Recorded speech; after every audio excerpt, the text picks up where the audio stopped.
ערב טוב לשר לביטחון לאומי איתמר בן גביר. כמעט 4 שנים אתה בתפקיד, ואם צריך במילה אחת לסכם את הפעילות שלך, 0.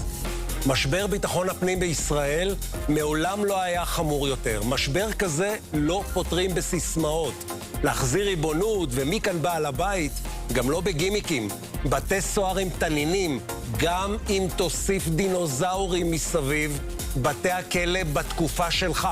הם מלונות 5 כוכבים לפושעים שנכנסים לחופשה, מקבלים קידום בארגון הפשע ויוצאים. משבר כזה לא פותרים עם יסמנים, פותרים עם מקצוענים שמבינים את העבודה ויודעים להגיד לך לא. אלה שמרצים אותך אולי עושים לך טוב, אבל המדינה שוקעת. בבחירות הקרובות אולי תרוויח עוד מנדט או 2 של מיואשים שמחפשים פתרון של זבנג וגמרנו. אבל בשורה התחתונה נכשלת. נכשלת כי התפקיד הזה גדול עליך. אתה לא מסוגל. איתמר, תתפטר.